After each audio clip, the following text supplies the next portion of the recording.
Hello friends, welcome back to another video. তো বন্ধুরা, আজ আমি নিয়ে চলে এসেছি আপনাদের জন্য সনাতন ধর্মের 4 ধামের মধ্যে আরেকটি ধাম রামেশ্বরম ধামের একটি ট্যুর গাইড ভিডিও নিয়ে। তো বন্ধুরা, আজকের ভিডিওতে আমরা আলোচনা করব যে আপনারা ওখানে যাবেন কি করে এবং রামেশ্বরমে কোথায় আপনি হোটেল পাবেন এবং তার বাজেট কত হতে পারে, ওখানে খাওয়া দাওয়ার ব্যবস্থা কীরকম আছে এবং আপনি রামেশ্বরম মন্দিরে পুজো দেবেন কি করে এবং আপনি ওখানে সাইট সিন কোথায় কোথায় করবেন। এবং সবার লাস্টে বন্ধুরা আপনাদেরকে বলে দেবো যে আপনি যদি রামেশ্বরম যাওয়ার কোনো প্ল্যানিং করে থাকেন তাহলে একটি ট্যুর প্ল্যান কীরকমভাবে সাজাবেন এবং তার বাজেট কত হতে পারে।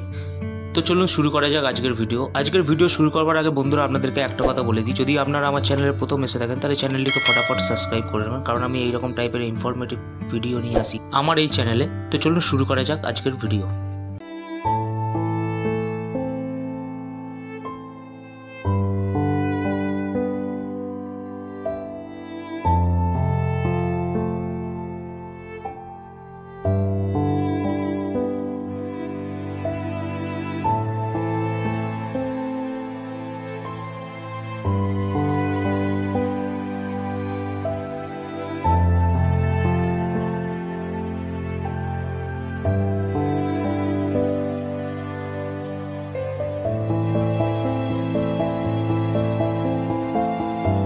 তো প্রথমেই বলি বন্ধুরা, আপনারা রামেশ্বরম পৌঁছাবেন কি করে। রামেশ্বরম পৌঁছাবার 3খানা অপশান আছে, ট্রেন, ফ্লাইট এবং প্রাইভেট কার।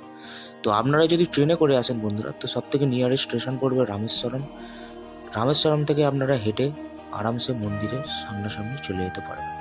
আর যদি বন্ধুরা আপনাদের ডাইরেক্ট কোনো ট্রেন না থাকে তাহলে আপনারা চলে যেতে পারেন চেন্নাই এগমোরেতে। ওখান থেকে ট্রেন ধরে চলে আসবেন রামেশ্বরম এবং রামেশ্বরম থেকে হেঁটে চলে যাবেন মন্দির প্রাঙ্গণে। আর বন্ধুরা, তারও যদি অপশান না থাকে তাহলে আপনারা মাদুরাই জাংশনেও আসতে পারেন। ওখান থেকে রামেশ্বরম মন্দিরের ডিস্টেন্স হচ্ছে 170 কিলোমিটার। ওখান থেকে আপনি বাস করে নিতে পারেন এবং সেখান থেকে চলে আসবেন আপনি রামেশ্বরম মন্দিরে। আর যদি বন্ধুরা আপনারা ফ্লাইটে করে আসেন তাহলে নিকটবর্তী এয়ারপোর্ট পড়বে মাদুরাই এয়ারপোর্ট থেকে আপনি রামেশ্বরমের ডিস্টেন্সও 170 কিলোমিটার। তো আপনারা আরামসে চলে আসতে পারবেন মন্দিরে। তো আমি এখানে আপনাদের স্ট্রংলি সাজেস্ট করবো যে আপনারা ট্রেনে করে আসুন বন্ধুরা, কারণ এখানে ট্রেনে করে আসার পথে যে প্রাকৃতিক দৃশ্য আছে এবং এখানে আপনারা পাম্বান ব্রিজও দেখতে পাবেন, তার সৌন্দর্যই আলাদা বন্ধুরা। তো আপনারা ট্রেনে করে আসার যথাযথ চেষ্টা করবেন। তো এবার আসি বন্ধুরা হোটেলে। তো বন্ধুরা, আপনারা মন্দিরের আশেপাশে হোটেল পেয়ে যাবেন। হোটেলের কস্ট পড়বে, যদি আপনারা ধর্মশালা নেন তাহলে আপনার 250 থেকে 300 টাকা পার ডে পড়বে। আর যদি আপনারা মন্দির ট্রাস্টের রুম নিতে চান তাহলে আপনাকে 3 দিন আগে বুকিং করতে হবে, তার কস্ট মোটামুটি 500 টাকার মধ্যে পড়তে পারে। আর যদি প্রাইভেট হোটেল করেন তাহলে 500 থেকে 1000 টাকার মধ্যে আপনি ভালো ভালো হোটেল পেয়ে যাবেন। এবার আসি বন্ধুরা খাওয়া দাওয়া। দেখুন, ওখানে যদি আপনারা মন্দিরের লঙ্গারে খেতে চান তাহলে আপনার বিনা পয়সায় আপনারা খাবার পেয়ে যাবেন, কিন্তু তার একটা নির্দিষ্ট টাইম আছে। সেই টাইম হচ্ছে আপনার 11টা থেকে 3টে। আর যদি আপনারা হোটেলে খেতে চান তাহলে আপনার 100 থেকে 200 টাকায় আপনি থালি পেয়ে যাবেন। এবার আসি বন্ধুরা যে আপনারা পুজো দেবেন কি করে। তো প্রথমেই আপনাদেরকে মন্দির খোলবার টাইমিংটা বলে দিই বন্ধুরা। ভোর 4:30 থেকে দুপুর 1টা এবং বিকেল 3টে থেকে রাত্রি 8:30 পর্যন্ত মন্দির খোলা থাকে। এবার প্রথম নিয়ম হচ্ছে, মন্দিরের সামনেই অগ্নিতীর্থ বলে একটি জায়গা আছে, সেখান থেকে আপনারা স্নান করে নিন এবং সেই ভিজে কাপড় পরেই আপনারা মন্দিরের ভেতরে যান। সেই মন্দিরের ভেতরেই 22খানা কুণ্ড থেকে আপনাকে জল নিয়ে চান করাবে, সেখানে সরকারি লোক আছে। আপনার ওই পার হেড 25 টাকা করে নিতে পারে। তো সেখান থেকে চান করে আপনারা চেঞ্জিং রুমে গিয়ে জামা কাপড় ছেড়ে মন্দিরে পুজো দিতে ঢুকে পড়তে পারেন। তো বন্ধুরা, এখানে আমি মন্দির সম্বন্ধে একটু কথা বলে দিই। এখানে কিন্তু 2খানা শিবলিঙ্গ আছে বন্ধুরা। একটা হনুমানজি কৈলাস থেকে নিয়ে এসে প্রতিষ্ঠা করেছিল এবং আরেকটি মা সীতা বালি দিয়ে একটি লিঙ্গ প্রতিষ্ঠা করেছিল। এবং মন্দিরের ভেতরে কারুকার্য অসাধারণ বন্ধুরা। তো আপনারা মন্দিরটি পুরোপুরি ভালোভাবে এক্সপ্লোর করবেন এবং তার ভেতরে অনেক ছোট ছোট মন্দির আছে, তাও আপনারা দর্শন করতে পারবেন।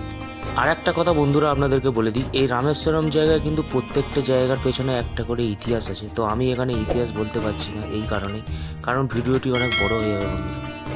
তো এবার আসি যে আপনারা সাইট সিন কোথায় কোথায় করবেন এবং তার বাজেট কত হতে পারে। যদি আপনারা অটো রিক্সা করেন তাহলে 1000 থেকে 1200 টাকা নিতে পারে লোকাল সাইট ঘোরাবার জন্য। পঞ্চমুখী হনুমান মন্দির, নম্বু নায়াগি মন্দির, साक्षी हनुमान मंदिर,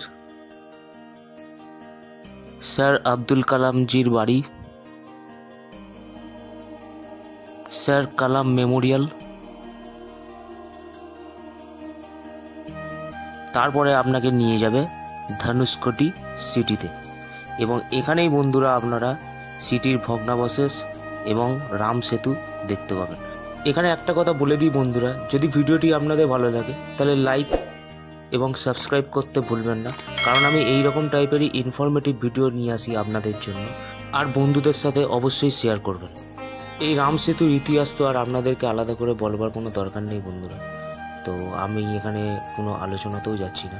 এরপরেই আপনাদেরকে নিয়ে যাবে পাম্বান ব্রিজ। তো এইটি আপনারা ট্রেনে করে আসবার সময় দেখতে পাবেন, প্রচুর সুন্দর জায়গা বন্ধুরা, তো আপনারা আলাদা করেও এখানে ভিজিট করতে পারেন। এবার আসি বন্ধুরা, যে আপনারা যদি রামেশ্বরমের ট্যুর প্ল্যান বানান তাহলে আপনারা কতদিনে স্টে করবেন এবং তার বাজেট কত হতে পারে। তো দেখুন বন্ধুরা, আপনারা এইরকমভাবে প্ল্যানিং করতে পারেন। ফার্স্ট ডেতে পূজা দিয়ে নিন এবং বিকেলবেলার দিকে আপনারা বোটিং করতে পারেন, এবং সেকেন্ড ডেতে আপনারা সাইট সিন করে নিন, এবং সেদিন রাতের বেলায় আপনারা উঠে পড়ুন ট্রেনে এবং ফিরে পড়ুন বাড়ির উদ্দেশ্যে।